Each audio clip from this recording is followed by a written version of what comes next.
বেজে গেছে লোকসভা ভোটের দামামা। ইতিমধ্যেই ভোট ঘোষণা করে দিয়েছে জাতীয় নির্বাচন কমিশন। বাংলায় 7 দফায় হতে চলেছে লোকসভা নির্বাচন। তার মধ্যেই তেড়ে ফুড়ে প্রচার শুরু করে দিয়েছে সমস্ত রাজনৈতিক দলগুলি। ইতিমধ্যেই তৃণমূল কংগ্রেস অভিষেক ব্যানার্জি মমতা ব্যানার্জির নির্দেশে 42টি আসনে প্রার্থী তালিকা ঘোষণা করে দিয়েছে। আর বিজেপি এখনও পর্যন্ত 20টি তালিকায় প্রার্থী ঘোষণা করেছে, কিন্তু এখনও 22টি প্রার্থী ঘোষণা করেনি বিজেপি। তার মধ্যেই তৃণমূলের প্রার্থী তালিকায় একাধিক চমক। দিদি নাম্বার 1 থেকে শুরু করে ইউসুফ পাঠান, একেবারে বিরাট চমক তৃণমূলের প্রার্থী তালিকায়। আর দিদি নাম্বার 1 রচনা ব্যানার্জি প্রার্থী হতেই কিন্তু তোলপাড় রাজ্য রাজনীতিতে কিন্তু নয়া সমীকরণ। তৃণমূল কিন্তু লকেটকে একেবারে জোরদার ধাক্কা দেওয়ার জন্য রচনা ব্যানার্জিকে হুগলি থেকে প্রার্থী করেছে লকেটের বিরুদ্ধে।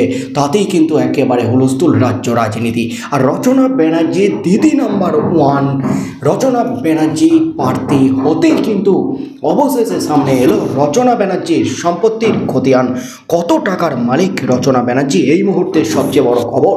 এতদিন ছিলেন অভিনেত্রী এবং দিদি নাম্বার 1-এর সঞ্চালক রচনা ব্যানার্জি। লোকসভা ভোটে প্রার্থী হওয়ার আগে পর্যন্ত তিনি কত টাকার মালিক, অবশেষে সেই খবর প্রকাশ্যে। আর সম্পত্তির পরিমাণ দেখেই কিন্তু একেবারে চক্ষু ছানা ভরা গোটা রাজ্যের। বয়স প্রায় 50 ছুঁই, তবুও তাকে দেখলে সেটা বোঝার উপায় নেই। এখনও ঠিক 30 বছর আগের মতো দিনরাত পরিশ্রম করে চলেন তিনি। রচনা ব্যানার্জি থেমে থাকতে জানেন না। টলিউড ছেড়ে বিগত 10 বছর ধরে দিদি নাম্বার 1-এ তিনি, সেই সঙ্গে ব্যবসাও চালাচ্ছেন সমান তালে। এখন আবার রাজনীতির আঙিনায় রচনা ব্যানার্জি। এহেন অভিনেত্রীর মোট সম্পত্তির পরিমাণ কত?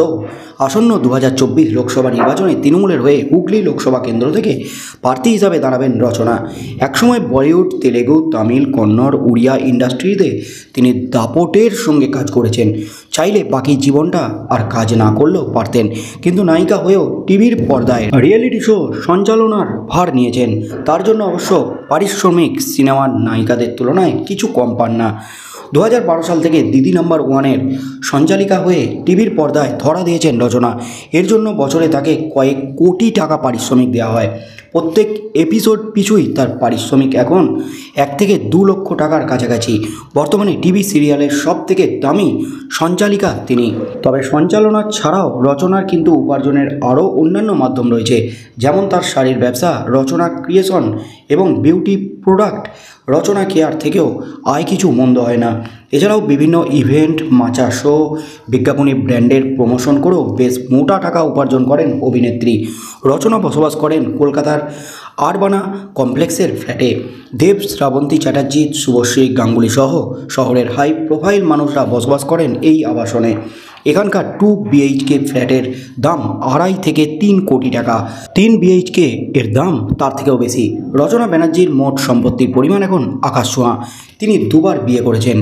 প্রথম স্বামী সিদ্ধান্ত মহাপাত্রের সঙ্গে বিয়ের 1 বছর পর ডিভোর্স হয়ে যায়। পরে তিনি কলকাতায় এসে প্রবাল বসুকে বিয়ে করেন, কিন্তু এখানেও দাম্পত্য সুখের হয়নি। এক ছেলেকে নিয়ে আলাদাভাবে থাকেন রচনা। তবে ছেলের দায়িত্ব তারা সমানভাবে নিয়েছেন, যাতে ছেলে বাবা কিংবা মায়ের অভাব বুঝতে না পারে। বর্তমানে রচনা ব্যানার্জির মোট সম্পত্তির পরিমাণ $10 মিলিয়ন, অর্থাৎ প্রায় 82 কোটি টাকা। এই মুহূর্তের সবচেয়ে বড় খবর, তৃণমূলের হেভি ওয়েট প্রার্থী রচনা ব্যানার্জি দিদি নাম্বার 1। রচনা ব্যানার্জির মোট সম্পত্তির পরিমাণ 82 কোটি টাকা, প্রায় $10 মিলিয়ন প্রায়, এমনই কিন্তু খবর উঠে আসছে।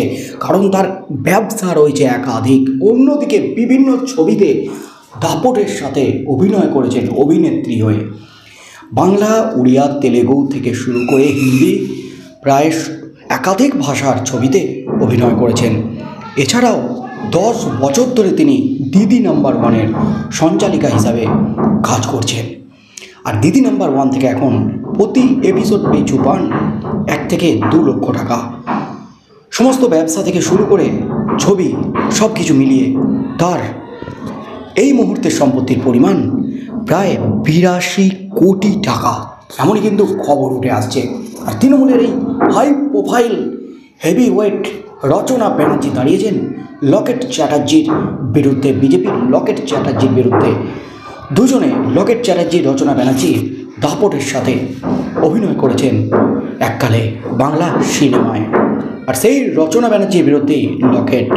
বিজেপি ভার্সেস তৃণমূল, হুগলিতে কিন্তু জোরদার টক্কর হতে চলেছে লোকসভা নির্বাচনে। আগামী দিনে কি হতে চলেছে লোকসভা নির্বাচনে? হুগলির আসন থেকে কে জয়ী হয়, রচনা না লকেট? কি হতে চলেছে, মানুষ কোন দিকে রায় দেয়, সেদিকেই চোখ থাকবে গোটা রাজ্যের।